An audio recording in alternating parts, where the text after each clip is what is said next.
Halo, selamat malam teman-teman. Selamat jumpa lagi dengan saya Yudo, yang Iya, saat ini juga supreme dengan Kak Roma ya. iya. Halo, selamat malam Kak Yudo dan juga Nah, seluruh sahabat Sabda, khususnya yang IOPA. Malam hari ini sudah bergabung, ketemu lagi di dalam acara Alkitab, di mana kita akan masih masuk di dalam tema ya sepanjang Desember ini yaitu tema Natal. ya, Dan minggu kedua kita membahas terkait dari Yeremia 23 ayat 1 sampai 8. iya. Dan topik minggu dua ini adalah tunas Daud yang adil. Nah, kita akan melihat bagaimana tengah kacauan dan kegagalan para pemimpin, maka kita akan berharap pada Tuhan. Nah, kita akan melihat bersama-sama dengan kedua guest kita. Oke. Iya. Nah, kenapa nih Kak kita beda frame nih? Jadi kita pengen bikin sesuatu yang baru ya, yang Iya. apa namanya bisa digunakan di apa namanya platform ini ya. Kita bisa barengan, tapi di dua posisi yang berbeda atau dua tempat yang berbeda gitu ya. Oke, ya. Kita akan mengundang kedua guest kita atau tamu kita malam hari ini yang akan ikut bisa ber-PA bersama kita. Nanti ada Oke. Agnes dan yang kedua ada Ekel ya. Ya, Kita akan coba mengundang Ekel dan juga Agnes. Nah, ya ini sudah muncul di layar kita ya. oh, Kak Akel dan juga sudah. sudah muncul. Halo, selamat malam kakak berdua. Apa kabar? Halo Kak, selamat.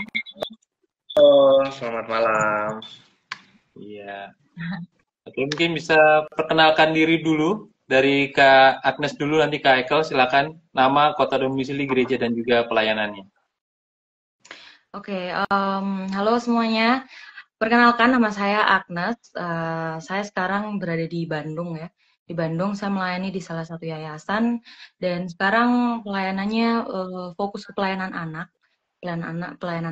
Jadi memang sedang mempersiapkan Natal juga kan ya, bulan Desember ini. Jadi memang lagi sibuk-sibuknya Natal gitu. Oh, Kalau gereja sendiri sih orang tua sekarang gerejanya di Sumba ya, di NTT. Jadi gereja Kristen Sumba. Tapi sekarang lagi di Bandung, sayanya. oke. Makasih. Iya, thank you. Silakan, Kak Ekel. Ya, perkenalkan nama saya Eklesia, bisa dipanggil Ekel, nama lengkapnya sih Eklesia Abdel Nathanael. Ya, saya domisili saat ini saya di Jakarta domisilinya, tapi saya pelayanan di Yayasan Sabda Holistik Abdi Reformasi atau biasa dikenal Share Ministry. Saya pelayanan di sana dan bergereja, kalau saya di sini bergereja di GRI Kota Wisata. Itu aja. Oke, baik. Terima kasih sudah berkenal dengan kedua guest kita. Nah, kita sedang dalam acara Alkitab, teman-teman, yaitu sebuah PA yang menggunakan platform digital untuk membahas pasal atau perikop terkenal dalam Alkitab. Nah, atau top ya, dari sudut pandang yang baru. Dan kita juga pakai metode SABDA. Apa itu, Kak Roman? Ya, metode SABDA ini dirumuskan dari Yesaya Mega Sabda ya, yang nama Sabda juga Sabda gitu ya. SABDA ini metode untuk belajar Alkitab, di mana S-nya itu adalah simak, A-nya itu analisa, B-nya itu belajar, D itu doa diskusi, dan A itu aplikasi. Oke, nah karena teman-teman sudah pada perkenalan semua, kita akan segera mulai untuk PA online kita pada malam hari ini. Untuk itu Kak Yudo bisa membuka dalam doa. Oke, baik. Mari teman-teman, dan juga semua teman-teman yang lain ikut bergabung dengan kita malam hari ini, mari kita berdoa. Bapak di surga, terima kasih untuk malam hari ini. Kami ucap syukur Tuhan untuk teknologi yang Tuhan beri dan juga waktu untuk kami bisa bersama-sama mendalami firman Tuhan lewat platform ini. Kami berdoa Tuhan untuk kami masing-masing, baik kami yang sebagai host, juga teman-teman yang jadi guest, ada Agnes dan juga Ekel, bersama juga dengan teman-teman yang ikut bersama-sama dengan kami mendalami firman Tuhan pada malam hari ini. Kami berdoa Tuhan untuk setiap jaringan, setiap hal yang kami pakai, listrik, gadget, dan juga tempat yang sedang kami pakai sekarang ini, kiranya Tuhan lindungi kami dari segala macam mara bahaya. Tapi juga tolonglah kami supaya bersama-sama dengan semua teman-teman kami bertumbuh dalam kerohanian kami melalui teknologi dan juga waktu yang Tuhan beri. Terima kasih Tuhan Yesus, kami berdoa. Amin. Amin. Oke. Nah, sebelum kita akan membahas dari Yeremia pasal 23 ayat 1 sampai 8 hari ini, kita akan sedikit overview dari kitab Yeremia berhubungan dengan konteks situasi politik yang terjadi saat itu. Ya, Kalau kita ingat Yeremia gitu ya, yang paling sering diingat itu adalah peratap gitu ya. Yeremia ini sering disebut sebagai nabi peratap gitu ya. Karena apa? Karena dia menuliskan dua kitab. Yang pertama kitab Yeremia, yang kedua kitab Ratapan, dan isinya juga banyak menjelaskan tentang bagaimana dia meratap di hadapan Tuhan ketika dia melayani 40 tahun lebih gitu ya bagi bangsa Yehuda, tetapi tidak ada satupun dari bangsa Yehuda yang mendengar gitu nubuatan dari Yeremia, dan cenderung selalu ditolak gitu. Itu yang membuat Yeremia ini banyak sekali apa ya bernubuat, tetapi tidak ada yang didengar gitu ya. Dan situasi saat itu yang terjadi juga dalam keadaan yang apa ya, ketika bangsa Asyur dikalahkan oleh Babel gitu ya.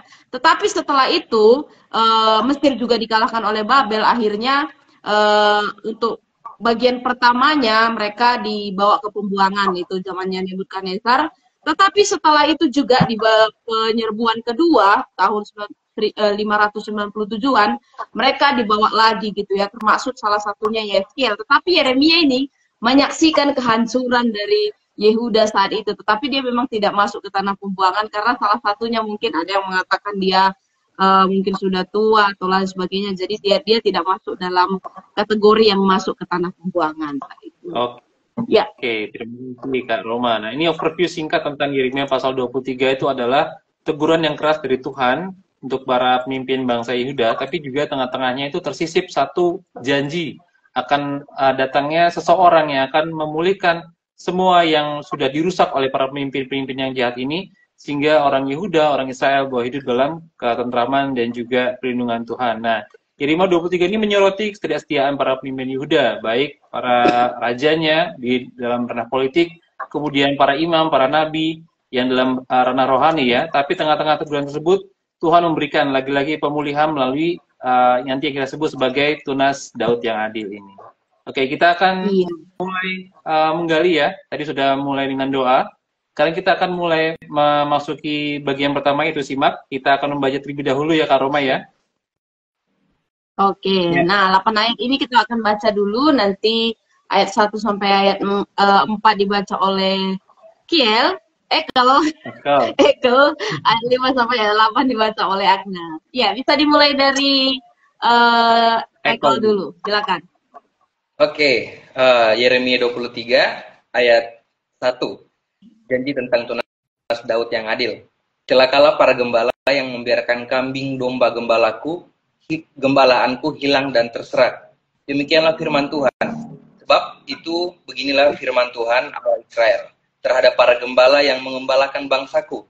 Kamu telah membiarkan kambing dombaku terserak dan tercerai-berai, dan kamu tidak menjaganya. Maka ketahuilah, aku akan membalaskan kepadamu perbuatan-perbuatanmu yang jahat. Demikianlah firman Tuhan. Dan aku sendiri akan mengumpulkan sisa-sisa kambing dombaku dari segala negeri kemana aku mencerai-beraikan mereka. Dan aku akan membawa mereka kembali ke padang mereka. Mereka akan berkembang biak dan bertambah banyak. Aku akan mengangkat atas mereka gembala-gembala yang akan mengembalakan mereka, sehingga mereka tidak takut lagi, tidak terkejut, dan tidak hilang seekor pun. Demikianlah firman Tuhan. Ya, ayat yang kelima. Ya, ayat yang kelima. Sesungguhnya waktunya akan datang, demikianlah firman Tuhan, bahwa aku akan menumbuhkan tunas adil bagi Daud. Ia akan memerintah sebagai raja yang bijaksana dan akan melakukan keadilan dan kebenaran di negeri.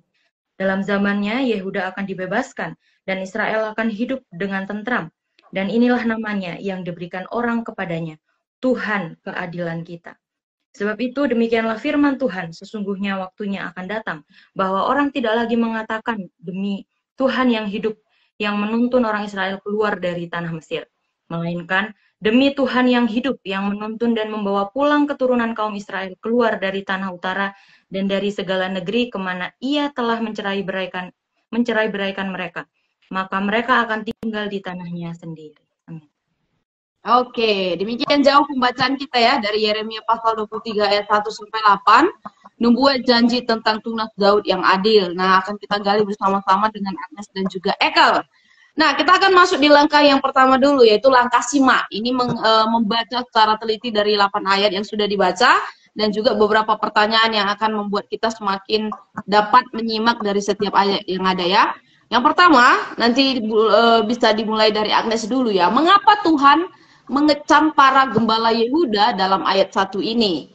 Apakah mereka akan dihukum Tuhan? Dan kalau akan dihukum Tuhan, mengapa? Ya, itu ada dari ayat 1 sampai ayat 2. Silakan dari Agnes dulu. Mengapa Tuhan mengecam itu dan kenapa ya? Mengapa gembala-gembala itu akan mendapatkan hukuman? Karena gembala ini membiarkan kambing domba gembalaannya hilang terserak ya. Kalau kita lihat di ayatnya yang pertama. Kemudian mereka juga tidak menjaganya, tidak menjaga kambing domba itu. Kemudian kalau saya melihat dalam bahasa Indonesia masa kini itu menggunakan kata mencerai-beraikan, membinasakan dan tidak memelihara. Kalau dalam versi KJV, di situ dia menggunakan kata destroy atau menghancurkan, merusak, menyerahkan, menghalau mereka. Jadi ya itu. Oke, jadi apakah Tuhan akan menghukum mereka? Iya, Tuhan akan membalas. Ya, di situ di ayat yang kedua ya. Aku akan membalaskan kepadamu perbuatan-perbuatanmu yang jahat. Demikianlah firman Tuhan. Jelas ya Kak ya? Pasti akan dihukum. Dia akan dibalaskan. Iya. Jelas, walaupun mungkin saat itu belum kelihatan hukumannya gitu, tapi akan ya. Jadi sekali lagi keadilan Tuhan terkait hukuman yang akan diberikan kepada bangsa Yehuda itu akan jelas. Ya. Oke, ada tambahan dari Kak Yudo? Enggak, sudah jelas semua Kak Roma. Yang mereka dihukum karena membiarkan, mengabaikan, tidak menjaga gembalaan Allah, sehingga gembalaan-gembalaan itu hilang, terseret dan juga tercerai-berai. Itu sekali dari Kak Agnes. Ya, kalau kita lihat di ayat yang berikutnya, di ayat yang ketiga, apa yang akan Tuhan lakukan terhadap sisa-sisa kambing dombanya yang telah dicerai-beraikan ini? Ya, silakan dari Ekel. Ya, kalau kita melihat di ayat yang ketiga, ya, apa yang Tuhan lakukan ya. Di sana dikatakan bahwa Tuhan berjanji akan mengumpulkan kembali sisa-sisa dombanya yang tersebar dan yang sudah dicerai-beraikan. Dan kemudian dikatakan mereka akan dia akan membawa mereka kembali ke tanah mereka sendiri. Ada noise. The noise mungkin salah satu bisa di ada feedback. Di tempat kita. Halo? Ya, mungkin Kak Agnes bisa di mute dulu, bisa ya? Oh, Kak Agnes buffering. Oke. Ya, silakan lanjut Kak Ekel.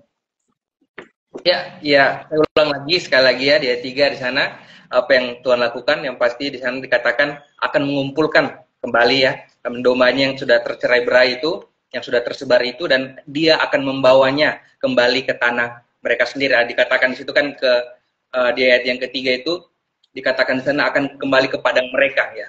Jadi artinya Tuhan akan kembali mengumpulkan mereka dan akan membawa mereka kembali ke tanah mereka sendiri.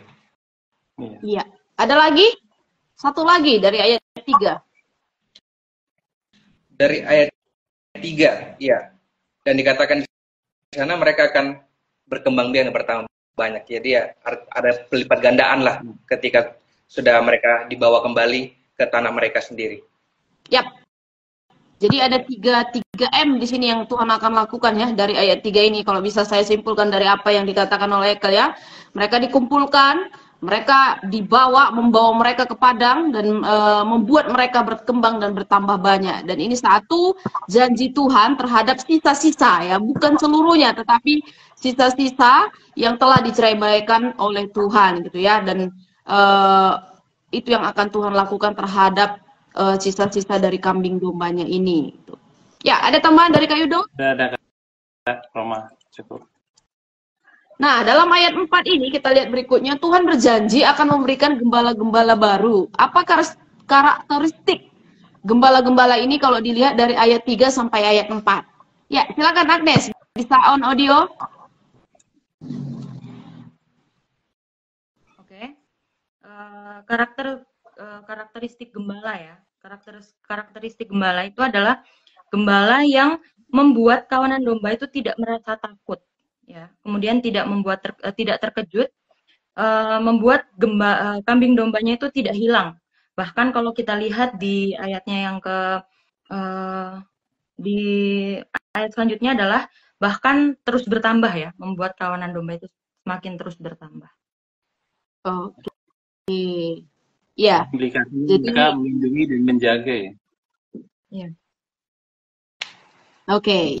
Ya, jadi ada hal yang akan Tuhan lakukan ya, di mana beberapa karakteristik atau ciri-ciri gembala yang di ayat 3 sampai 4 ini tuh berbeda dengan ciri-ciri gembala yang ada di ayat sebelumnya yang nanti juga akan kita gali lebih dalam lagi gitu. Yang pasti gembala-gembala di sini itu akan memelihara gitu ya sisa-sisa kawanan dombanya itu yang memastikan bahwa tidak akan ada yang hilang gitu ya. Ini satu perhatian dan tanggung jawab yang besar dari gembala yang berbeda itu gitu. Nah, tetapi di ayat yang kelima ada lagi di sini janji Tuhan ya. Dalam ayat yang kelima kita melihat bahwa Tuhan berjanji akan menumbuhkan tunas adil bagi Daud. Apa yang akan dia lakukan kalau dilihat dari ayat 5 sampai ayat 6 ini? Ya, silakan, Kiel. Ekel. Ya, apa yang dia lakukan ya dikatakan di sana sangat jelas. Saya pikir ia akan memerintah sebagai raja yang bijaksana dan akan melakukan keadilan dan kebenaran di negeri yang dia pimpin. Kemudian dikatakan juga di ayat 6 sana, pada zamannya nanti ketika dia memerintah sebagai raja, Yehuda akan dibebaskan dan Israel pun akan hidup dengan tentram. Jadi itu yang dia lakukan nanti. Wow, ini satu janji yang hebat sekali. Iya, bagaimana nih menurut Kak Yudo dari apa yang disampaikan oleh Ekel ini?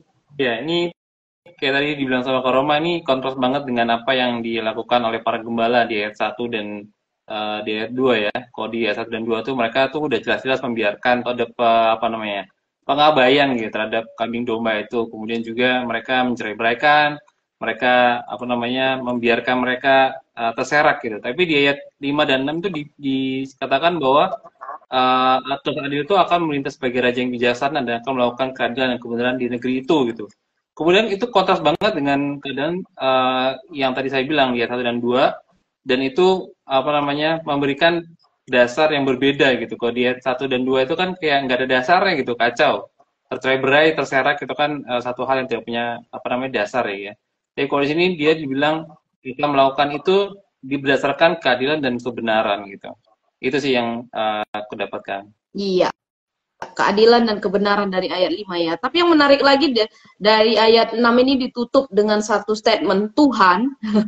Tuhannya itu berbesar semua dan dia dikatakan adalah keadilan kita gitu ya. Ya, ini menarik sih untuk dikulik bagaimana sifat kepemimpinan yang akan gembala lakukan itu. Dikatakan Tuhan sebagai keadilan kita akan terwujud ketika janji itu akan digenapi oleh tunas adil yang benar ini tadi, atau tunas adil yang adil dari keturunan Daud ini. Makanya dia dikatakan Tuhan itu adalah keadilan kita. Ya. Nah, di ayat berikutnya ya, dari ayat 7 sampai ayat 8 ini sebutkan dua peristiwa besar yang Tuhan sebutkan dalam ayat 7 dan juga ayat 8. Peristiwa besar apa nih? Dua hal terkait dari ayat 7 dan sampai ayat 8 ini. Bisa mungkin dari Agnes?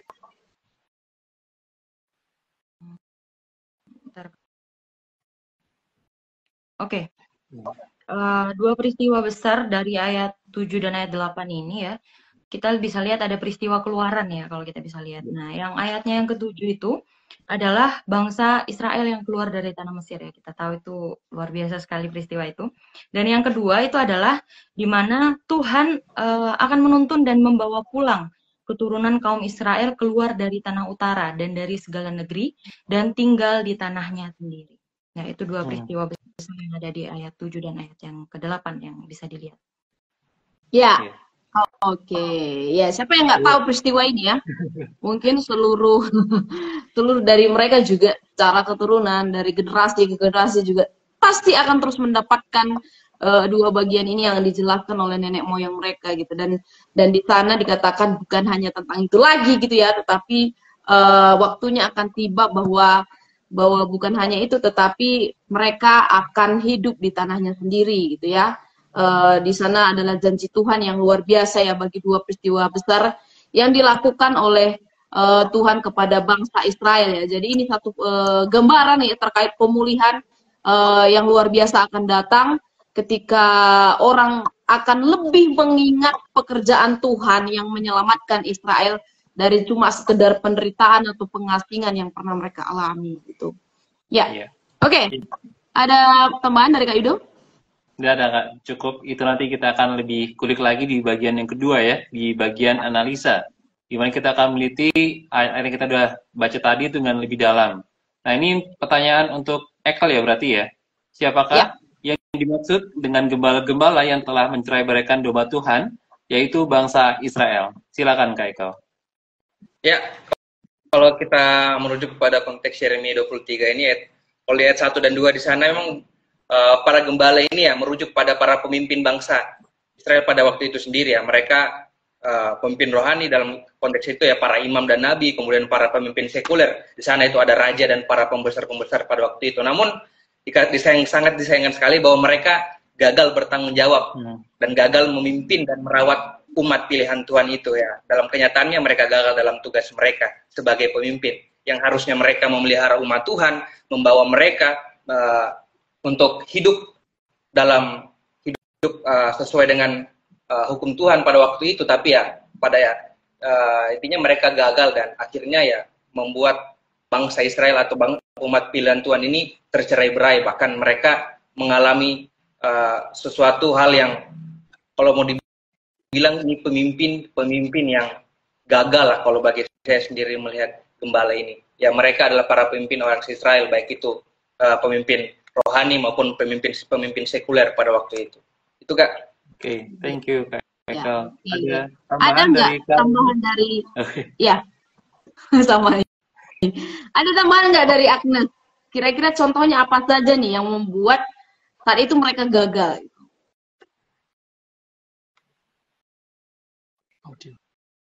Halo, dari Agnes?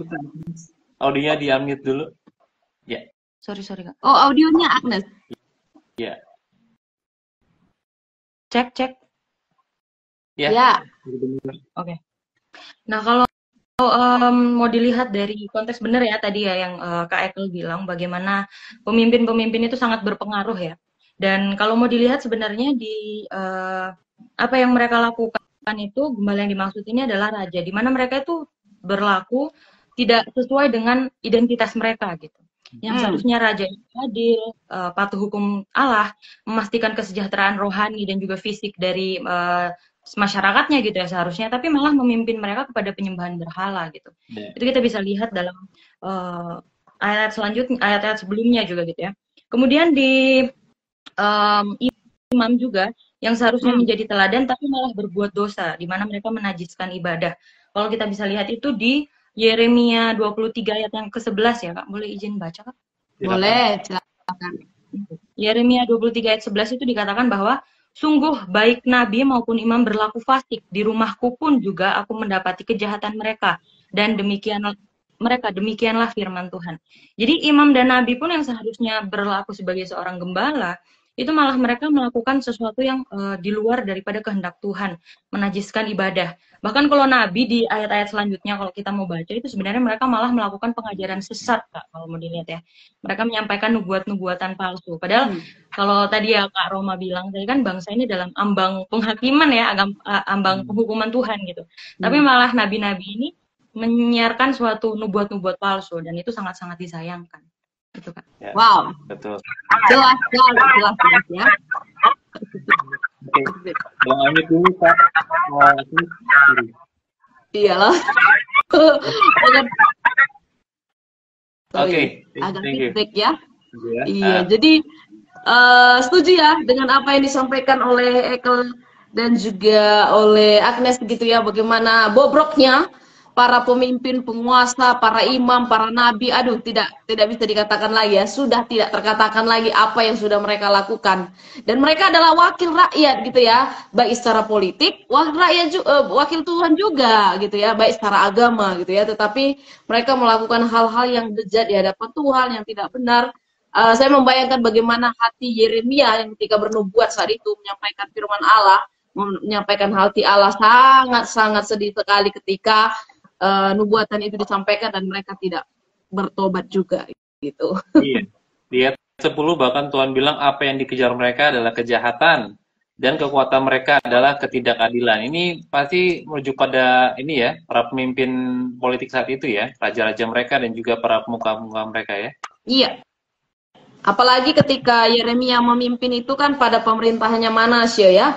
Salah satu yang Manasye, karena Manasye ini termasuk raja yang cukup jahat selain Ahaz gitu ya. Dia membiarkan patung-patung berhala juga ada saat itu, dan itu sangat menyakiti hati Tuhan ya, karena Tuhan pengen bangsa Israel hanya menyembah Dia sebagai Tuhan, tetapi Israel berbalik, mereka membuat Tuhan-Tuhan yang lain gitu, ilah-ilah yang lain yang mereka sembah gitu. Itu sangat mengecewakan hati Tuhan, dan itu yang dibiarkan oleh Raja Manasye, dan ketika Yeremia menyampaikan itu juga pun tidak diterima tuh. Nah, kita lihat sekarang bagian berikutnya ya. Sebaliknya, siapakah yang dimaksud dengan tunas adil bagi Daud? Jelaskan dasar pemikiran jawaban dari teman-teman ya. Nanti bisa dari Agnes dulu, terus lanjutkan dari Ekel. Oke. Jadi tunas adil bagi Daud ini merupakan ya, kalau kita lihat di ayat-ayat yang sudah kita baca, itu merupakan raja yang memerintah dengan keadilan dan kebenaran ya. Wah, itu suatu perbandingan terbalik dari gembala-gembala atau raja-raja pada saat itu ya, pemimpin pada saat itu. Kemudian kita bisa melihat bahwa tunas Daud ini adil dan bijaksana. Wah, ini kebutuhan menurut saya, kebutuhan, karena memang dengan bobrok dan kritisnya keadaan bangsa Israel pada saat itu, dan tunas adil ini adalah raja yang adil dan bijaksana ini sangat-sangat diperlukan gitu. Nah, kemudian saya melihat di sini ada suatu di mana tunas adil bagi Daud ini merupakan memiliki sifat ilahi. Kenapa ya? Kalau kita lihat di ayat yang ke-6 di situ namanya yang diberikan orang kepadanya Tuhan keadilan kita. Di situ yang menarik adalah kata Tuhannya itu menggunakan huruf besar semua ya. Kata Tuhannya itu pakai huruf besar semua, dan itu merujuk pada nama Tuhan, yaitu Yahweh gitu. Dan itu sendiri sebenarnya sudah mengkonfirmasi bahwa Tuhan sedang menunjukkan identitasnya. Tunas adil bagi Daud itu Tuhan sedang langsung bilang sendiri sebenarnya. Yeremia bilang ya, dituliskan di mana Tuhan itu memang menyatakan dirinya sendiri, langsung bilang gitu bahwa Dia yang akan datang gitu. Dan kalau seandainya kita lihat, tarik konteks jauhnya ya, kita bisa lihat dalam Wahyu 22 ayat 16 ya, Wahyu 22 ayat 16, saya mau lihat di situ bahwa, boleh saya bacakan ya Kak ya. Aku Yesus telah mengutus malaikatku untuk memberi kesaksian tentang semuanya ini kepadamu bagi jemaat-jemaat. Aku adalah tunas, yaitu keturunan Daud, bintang timur yang gilang gemilang. Nah, ini merupakan satu apa ya? Di sini Yesus sendiri mengkonfirmasi memang benar sebenarnya tunas Daud yang adil ini yang datang, tunas adil bagi Daud, tunas adil bagi Daud ini yang hadir ini memang sudah digenapi dalam Yesus itu sendiri, gitu. Jadi jelas ya, yang dimaksud di sini adalah yang dimaksud di sini adalah ya, sepertinya setiap Agnes bisa selesai berbicara langsung di mute aja ya.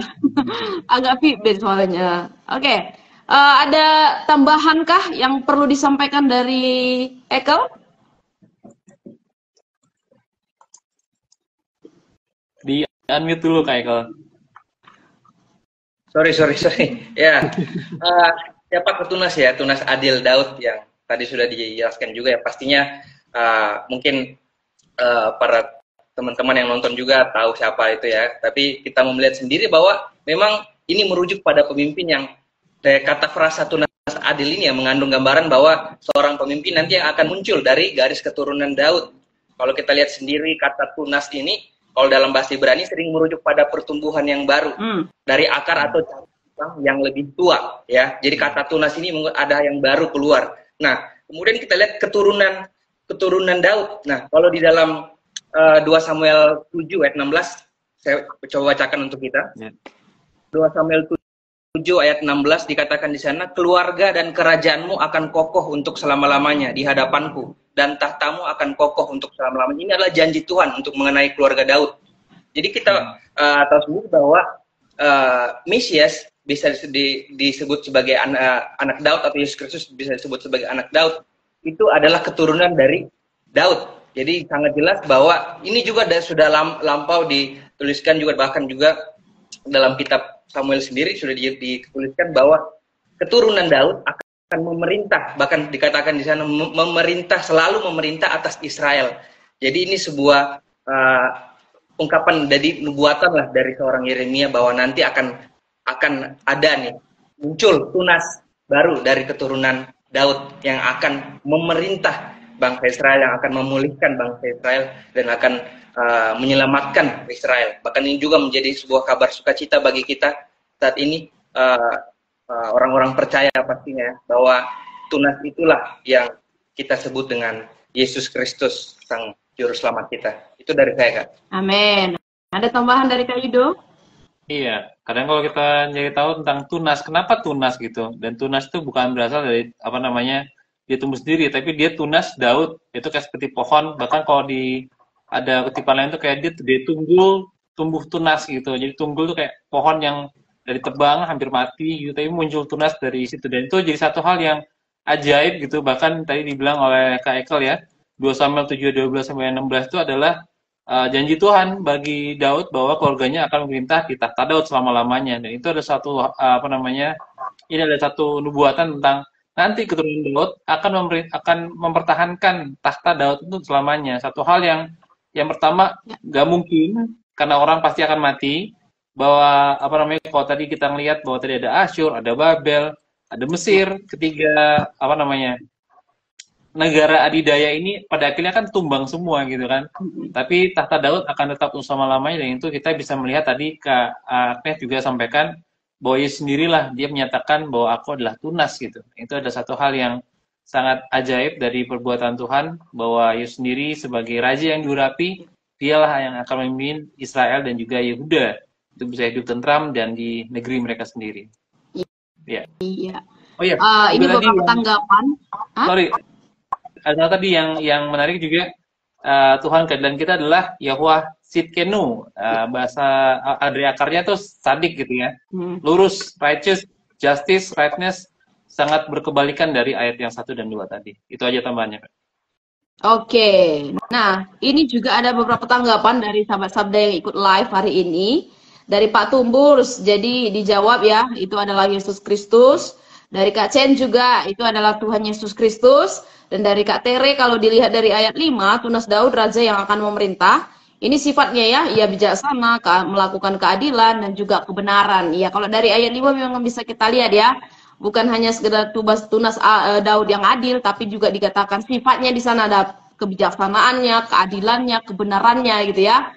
Dan diulang lagi Tuhan keadilan kita. Jadi kata keadilan ini kayaknya diulang berkali-kali gitu ya, karena ingin menjelaskan bahwa dari keturunan Daud inilah nanti akan menyatakan keadilan Allah, kebenaran Allah, dan juga kebijaksanaannya Allah gitu. Nah, dari Pak Tumbur pertanyaannya, kenapa tidak disebut buah? Kenapa tunas? Apakah ada makna teologinya? Iya.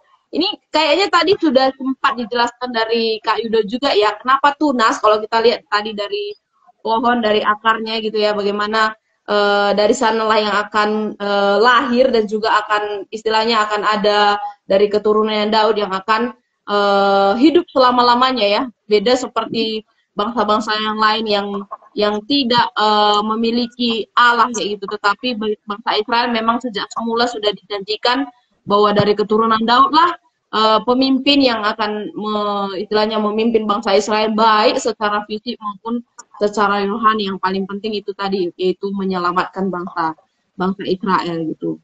Nah, atau teman-teman lain ada yang ingin menanggapi sehubungan dengan pertanyaannya Pak Tumburs ini, kenapa tidak disebut buah gitu ya? Mungkin kalau di bahasa lain bisa jadi kenapa tidak disebut akar, kenapa tidak disebut apalagi?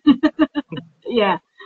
Ada banyak aja kenapa gitu ya, tetapi memang di sini sekali lagi, apalagi tadi Agnes bilang ya di Wahyu, di pasal kitab Wahyu, kitab terakhir, memang itu digenapi oleh Yesus Kristus sebagai bintang dari tunas adil dari keturunan Daud itu. Ada tanggapan teman-teman atau kita lanjut? Lanjut aja ya, Kak.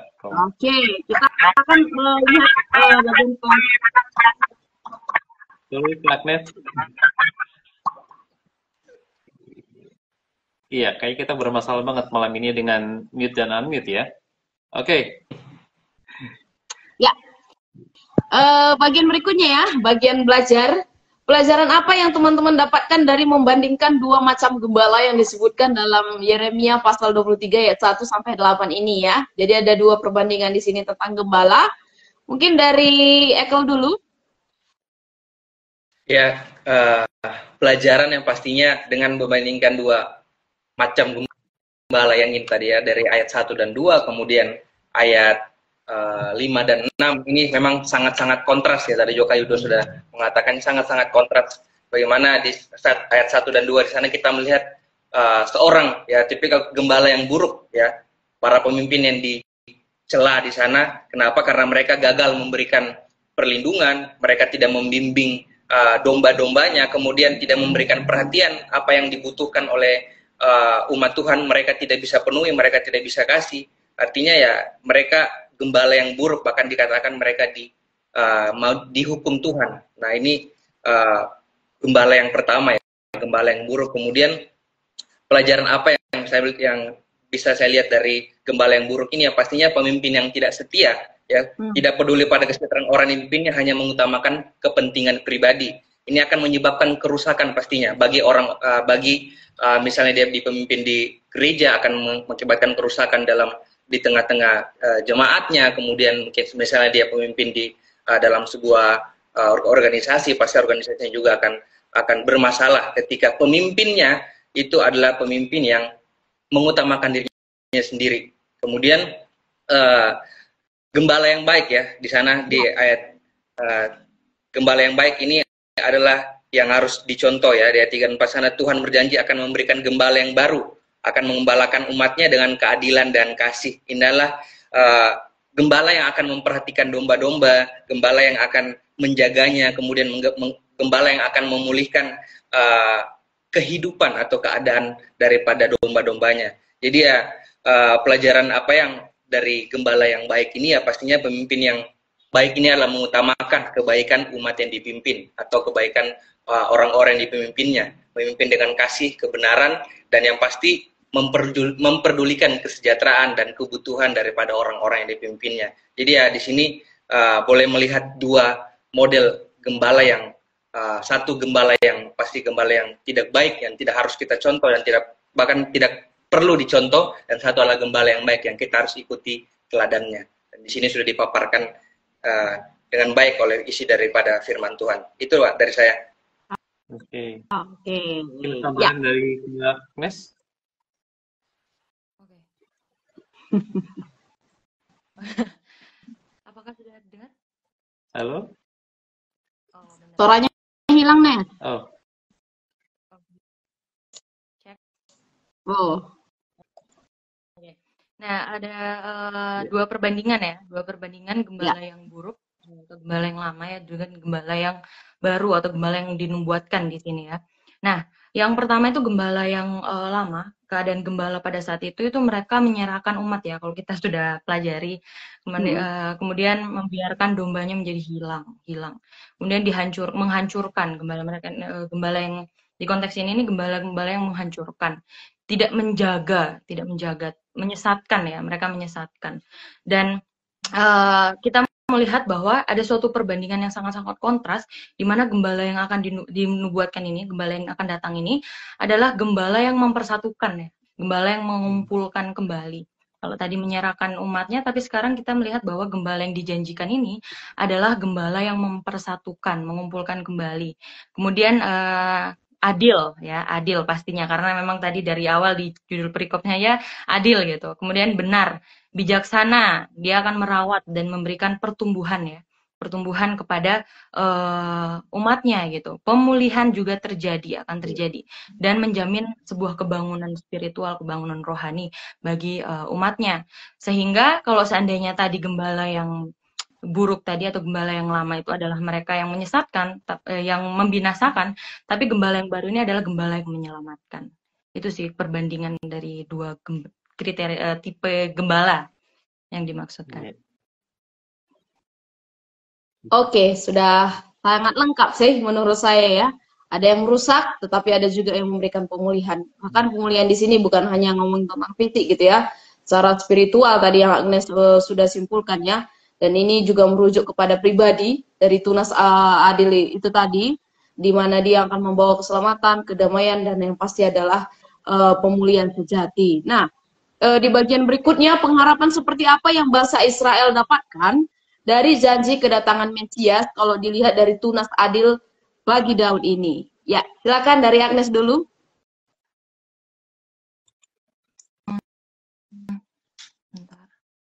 Ya, gembala yang pengharapan yang bakalan diterima ini itu adalah pengharapan pembebasan pastinya ya. Kemudian ketentraman kalau kita lihat dari ayatnya yang ke-7 ya kalau nggak salah tadi ya. Kita bisa melihat adanya suatu pembebasan, adanya suatu ketentraman, kemudian adanya keadilan pastinya karena memang sedang membutuhkan keadilan ya. Kalau kita lihat konteks sebelumnya itu sebenarnya keadaan bangsa Israel mengalami penindasan. Bahkan mereka itu dipaksa bekerja tapi tidak diberikan upah gitu. Ada juga konteksnya itu sehingga membutuhkan suatu keadilan gitu. Dan keselamatan, ada pengharapan keselamatan dan juga pemulihan pastinya, pemulihan. Itu sih pengharapan yang bakalan diterima dari bangsa Israel sendiri. Oke. Bagaimana dengan Ekel? Di luar dari apa yang sudah? Ya. Ada tambahan? Di-unmute dulu kayak Oke. Ya, pengharapan ya di sini satu aja mau tambahin bahwa di sana ada penyempurnaan dari janji Tuhan ya. Dan tadi dari 2 Samuel 7 ayat 16 di sana memang mengatakan bahwa akan memerintah selamanya. Ini juga akan digenapi lah dengan melalui kedatangan Mesias itu. Jadi bagi bangsa Israel di sini janji ini memberikan harapan. Jadi meskipun tadi dalam keadaan mereka ya keadaan mereka yang dalam penderitaan, dalam pengasingan dan mereka tidak mendapatkan seorang gembala yang baik bagi mereka, tapi di sini Tuhan tidak meninggalkan mereka. Tuhan memberikan mereka ada janji ya. Jadi janji itu disempurnakan dan itulah yang membawa mereka kepada keselamatan. Itu dari saya. Ya, oke. Gimana? Kalau aku, Roma, kalau aku dapat satu hal yang mungkin agak OT ya. Kalau kita ngeliat dari ayat 1 dan 2, itu kayak ada pengharapan juga bahwa para pemimpin yang gagal dalam memimpin umatnya, mereka yang menjerumuskan rakyat mereka yang dipercayakan kepada mereka itu pasti akan mendapat hukuman yang dari Tuhan. Jadi kepemimpinan yang gagal pun juga nggak akan luput dari pandangan Tuhan. Mereka yang jadi raja, yang semena-mena terhadap rakyatnya sendiri, kemudian mereka yang mengajarkan rakyat untuk menyembah berhala, untuk menjauhi Tuhan, untuk memiliki ilah-ilah yang lain, mereka juga pasti akan mendapat hukuman gitu. Jadi bukan serta-merta mereka dilupakan dan kemudian rakyat ini kemudian akan dikumpulkan kembali dan mendapatkan pemulihan, tapi orang-orang yang membuat mereka terjatuh ini juga mereka pasti akan mendapatkan hukuman dari Tuhan. Dan untuk saat ini pasal 23 ini nggak menunjukkan seperti apa hukuman, ketika orang bilang ya, menunjukkan seperti apa hukuman yang akan mereka terima, tapi nanti berikutnya kita akan lihat bagaimana Tuhan sungguh-sungguh membalaskan apa yang sudah mereka lakukan terhadap domba-domba yang dicerai-beraikan oleh para gembala-gembala ini gitu, Roma. Ya, tidak ada yang luput dari semua keadilan yang Tuhan akan lakukan ya. Orang yang kena dosa akan mendapatkan hukuman, tetapi kaum sisa, kalau kita lihat di ayat 7 sampai ayat 8 juga ternyata ada pengharapan ya bagi kembalinya kaum sisa, dan Tuhan akan mengumpulkan kaum sisa ini di mana mereka akan dibawa ke tanah kembali kepada warisan mereka, dan Tuhan akan memulihkan mereka gitu ya dengan pembuangan 70 tahun. Memang itu masa-masa mereka menderita karena itu bentuk juga pendidikan dari Tuhan, didikan Tuhan kepada bangsanya, tetapi setelah 70 tahun Tuhan akan mengembalikan gitu ya kaum sisa untuk mengakhiri setiap pembuangan dan memulihkan komunitas dari bangsa Yahudi gitu. Nah, ini ada satu tanggapan juga sih dari Tere. Kalau Tere bilang pelajarannya ada 2 perbandingan gembala, ya ini sama ya, gembala yang membiarkan kambing domba hilang, gembala yang penuh keadilan dan kebenaran ya. Satu membiarkan, satu tidak membiarkan ya, pasti akan selalu memelihara. Dan Kak Rebecca, oh ini Jenny ya, gembala yang baik ya, dialah gembala yang baik ya, seperti kata pemazmur. Nah, kita akan lihat di bagian berikutnya ya dari langkah diskusi. Ini satu tantangan juga untuk kita bisa diskusikan saat ini. Dalam konteks sekarang ini, bagaimana seharusnya seorang pemimpin rohani mencerminkan karakter gembala yang setia seperti yang dijanjikan dalam Yeremia pasal 23 ayat 4 ini. Ya, bisa mulai dari Ekel dulu. Silakan, Ekel. Ya, Ya, oke. ya. Gembala yang setia ya, ini memang di Yeremia ini sudah tercantum di sana ya. Bagaimana kalau bilang mencerminkan karakter gembala setia di sana ya, pastinya peduli ya, yang peduli dan memperhatikan dombanya atau orang-orang yang dipimpinnya. Kemudian berikutnya itu adalah bagaimana mereka memberikan gembala ini memberikan perhatian, kemudian memerintah dengan atau mengembalakan dengan kejujuran dan kemudian keadilan dengan kasih. Yaitu juga salah satu karakter-karakter yang harus ada. Dan kemudian juga saya pikir gembala yang setia di sana juga itu adalah harus memberikan teladan. Ya, kenapa? Karena ya itu menjadi cerminan daripada orang-orang yang dipimpin atau orang-orang yang digembalakan seperti itu, harus menjadi teladan di sana.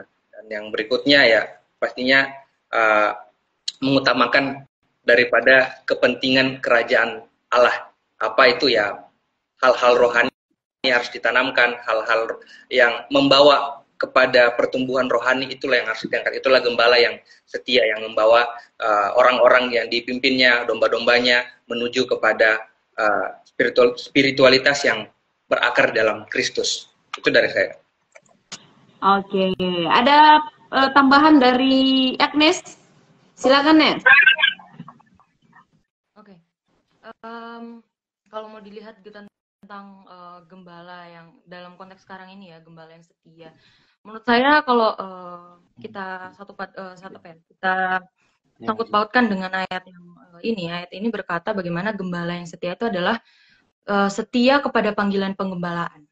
Ya, setia dalam panggilan penggembalaan, yaitu adalah gembala yang menggembalakan gitu. Karena kalau kita lihat di sini gembala-gembala ini tuh mereka nggak menggembalakan, mereka menyerahkan, mereka menghalau, menjauhkan kambing dombanya ini jauh daripada Tuhan, dan itu bukanlah suatu karakteristik dari gembala yang kita bicarakan tadi. Nah, gembala yang setia ini adalah gembala yang menggembalakan menurut saya.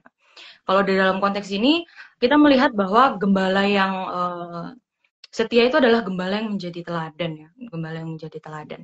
Kemudian gembala yang setia adalah gembala yang memberikan pembimbingan ya. Pembimbingan dalam artian kalau sekarang kita bicara tentang pemimpin ya, pemimpin itu pemimpin yang nggak melepaskan umatnya, nggak melepaskan orang-orangnya gitu ya. Sehingga dia itu selalu memberikan bimbingan-bimbingan. Kemudian mempersatukan, nggak mencerai-beraikan ya. Seorang pemimpin pasti punya tugas ya, tugasnya ini merupakan tugas yang berat. Bagaimana menciptakan suatu kerukunan ya kalau dalam konteks sekarang, mempersatukan jemaat. Nah, kemudian juga harus menjadi pemimpin atau gembala yang bijaksana. Ya, bijaksana. Seperti dalam Alkitab ini adalah pemimpin yang bijaksana. Kemudian membawa jemaat dalam kebenaran dan menghidupi kebenaran itu sendiri gitu. Dan ini kita bisa lihat dalam ayat ini bahwa tunas adil bagi Daud itu adalah yang adil dan bijaksana dan kebenaran ya, ada kebenaran dalam dirinya. Sehingga gembala sekarang itu, gembala yang ada pada saat ini juga harus membawa jemaat kepada kebenaran gitu. Punya visi misi yang jelas lah ya. Dan kalau kita lihat dalam konteks-konteks di sini tuh adalah ada juga ya gembala yang menyesatkan. Dan ini menjadi tantangan bagi gembala masa kini juga, karena memang ajaran sesat nggak hanya berada pada zaman itu, tapi pada zaman sekarang pun itu banyak sekali ajaran sesat. Jadi memang tugas seorang gembala atau bahkan seorang pemimpin, saya yakin kita semua di sini pemimpin ya. Even kita cuma mimpin diri kita sendiri, tapi saya rasa kita semua di sini pemimpin. Dan kita itu gimana harus melindungi jemaat atau orang yang kita pimpin itu dari ajaran-ajaran sesat masa kini. Baik dari gembala di gereja, bahkan pembina, khususnya kalau saya sendiri di sini sekarang pembina anak-anak, gimana membimbing anak-anak itu supaya tidak termakan dengan pemikiran-pemikiran sekarang yang sangat-sangat jahat gitu. Jadi ya itu tugas menggembalakan juga saya yakin. Dan juga orang tua itu punya peranan yang sangat penting ya. Orang tua juga menggembalakan anak-anak. Bahkan kakak pun punya peran gitu. Kalau aduh jadi agak panjang ini ya. Kalau menurut saya kalau kita lihat sekarang di masa teknologi sekarang ya, kita sekarang aja menggunakan teknologi gitu. Kalau mau dilihat gembala yang setia, yang melindungi jemaat itu menurut saya di sosial media kita itu sangat-sangat penting. Kenapa? Ada satu statement dari seorang hamba Tuhan yang menurut saya sangat memberkati saya. Itu adalah sosial media kamu, kamu pasti punya followers ya, kamu punya followers. Dan followers kamu itu adalah jemaat kamu, gitu katanya. Dan di situ saya melihat bahwa bagaimana kita dalam menggunakan sosial media kita, apakah yang kita bagikan, yang kita share di sosial media kita itu memberikan suatu pemulihan, memberikan suatu mempersatukan, atau bahkan justru provokatif, mencerai-beraikan gitu ya. Bahkan mungkin jangan sampai story-story kita yang galau-galau gitu, itu membuat orang semakin sedih atau semakin apa. Dan akhirnya nggak menjadi berkat gitu. Dan menurut saya ini salah satu contoh nyata yang kalau kita melihat di konteks sekarang ini, peran gembala itu sangat-sangat diperlukan. Itu sih Kak, menurut saya. Wow. Baik, ya sudah lengkap sepertinya ya dari Ekel ataupun dari Agnes gitu ya.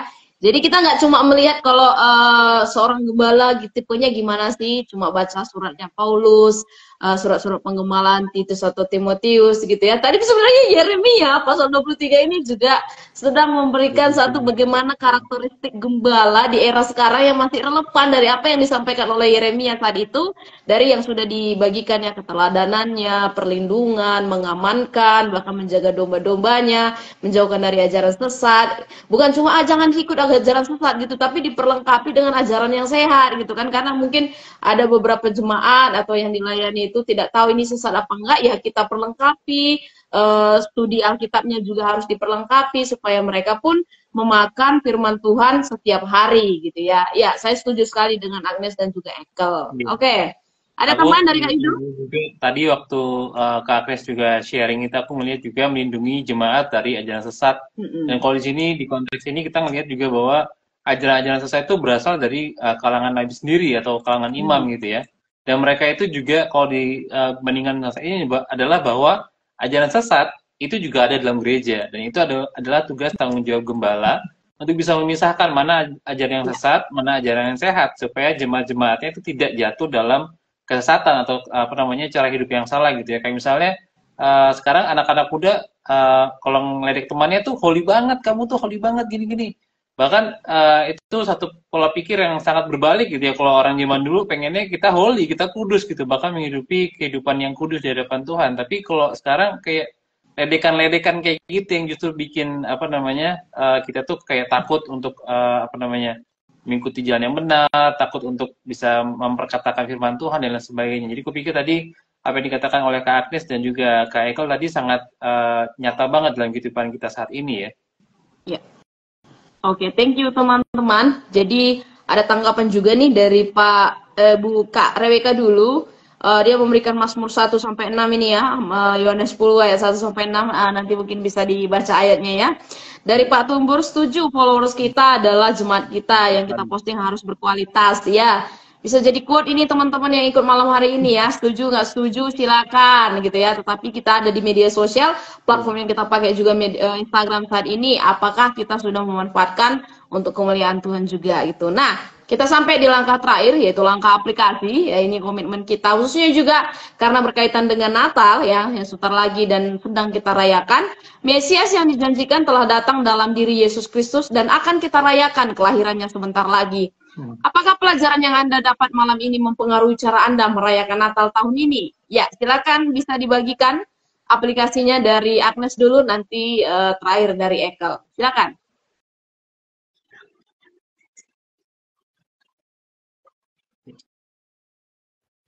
Ya, di audio ya. Sorry. Cek. Ya, oke. Oke. Nah, menurut saya Natal ini adalah momen kita memperingati penggenapan kehadiran Sang Tunas gitu. Jadi kita nggak lagi menanti-nantikan, tapi kita sudah menerima kenyataan suatu bahwa nubuatan itu telah digenapi dan Sang Tunas itu telah hadir. Sang yang sudah memimpin kita ya, Sang Pemimpin ini, dia sudah hadir dan memimpin kita sekarang. Nah, sehingga di momen Natal ini mengingatkan kembali kepada kita bahwa Sang Pemimpin ini sedang menawarkan kepemimpinan yang adil, yang bijaksana dan penuh dengan kebenaran.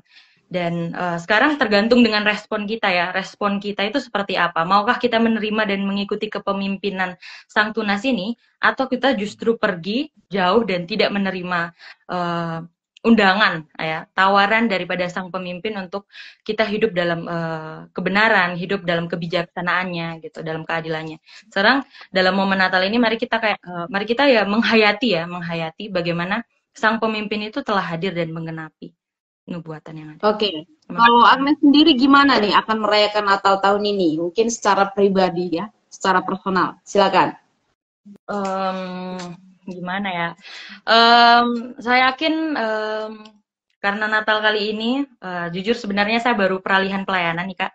Jadi pelayanan kali ini tuh saya sedang diberikan kesempatan untuk melayani anak-anak. Karena justru dari beberapa waktu lalu memang saya tidak terlibat secara langsung dalam pelayanan anak-anak, dan Natal kali ini saya diberikan kesempatan untuk bagaimana saya memimpin perayaan Natal di anak-anak. Dan di situ saya melihat kalau kita seandainya saya sangkut pautkan dengan teks ini, bagaimana saya juga menggembalakan anak-anak itu, bagaimana saya memimpin anak-anak itu untuk mengalami pengenalan Sang Tunas itu sendiri, pengenalan akan Kristus yang sudah hadir untuk mereka anak-anak.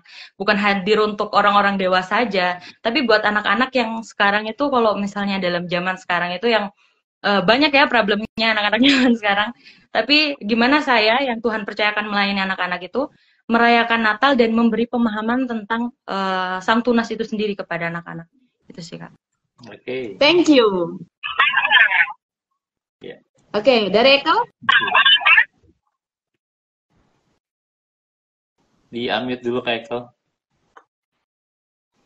Ya.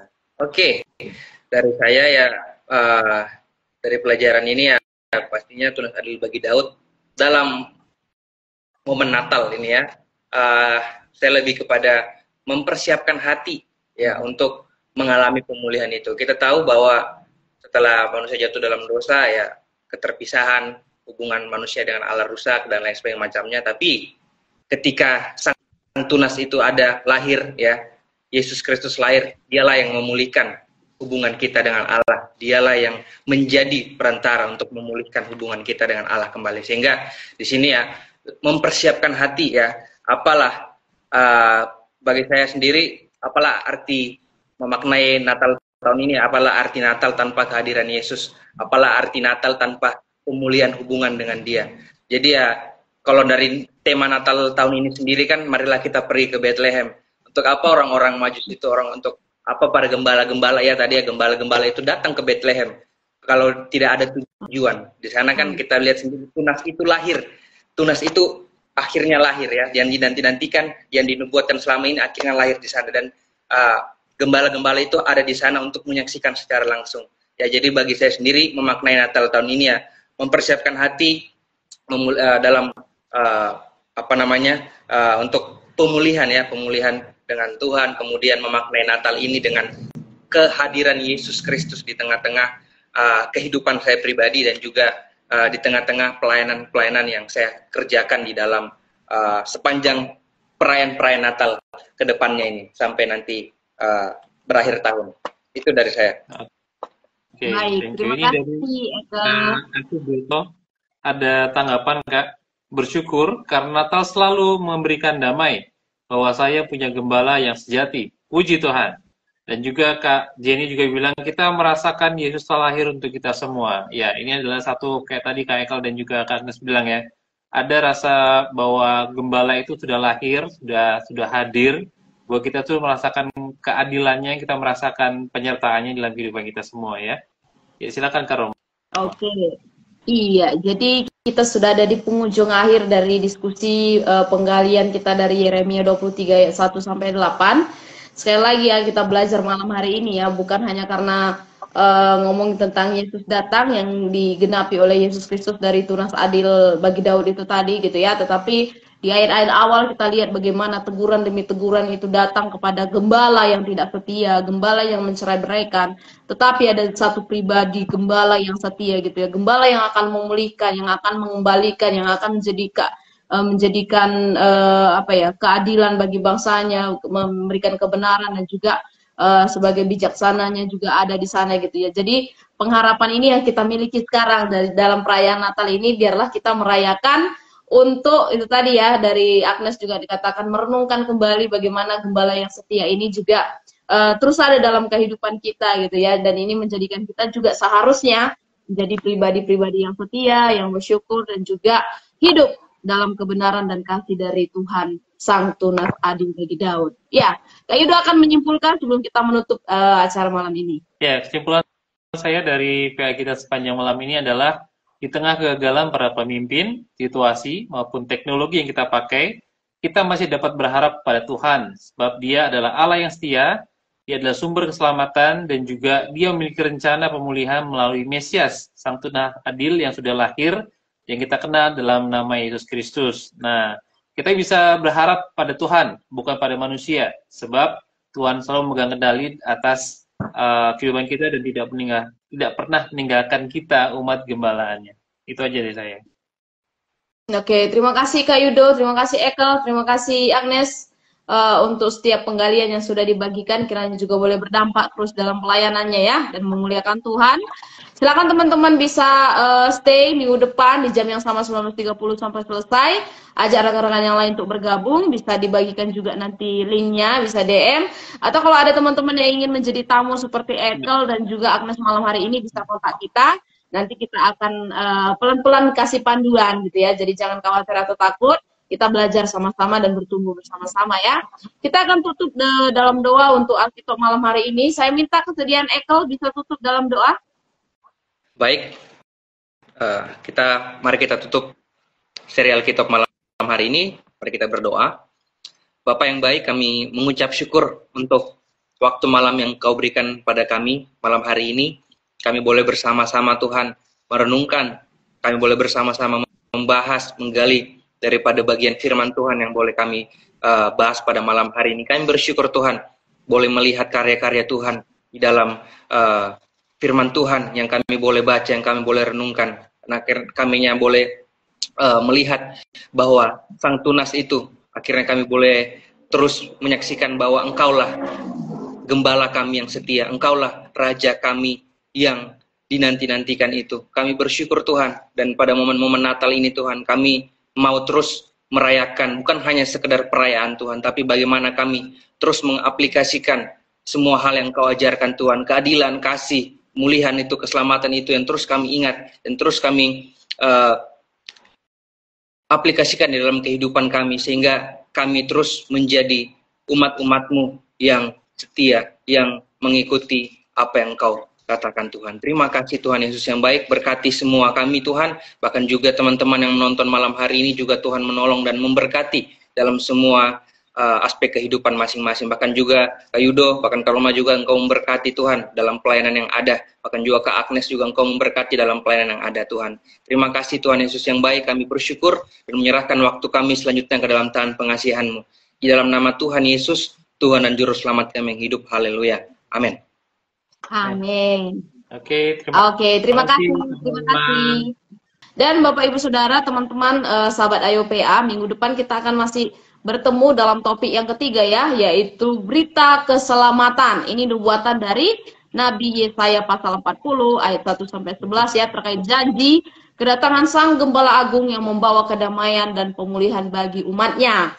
Memang kita sepanjang bulan Natal ini akan melihat nubuatan dari para nabi terkait Mesias yang lahir dan Mesias yang berkarya dalam pribadi Yesus Kristus ya.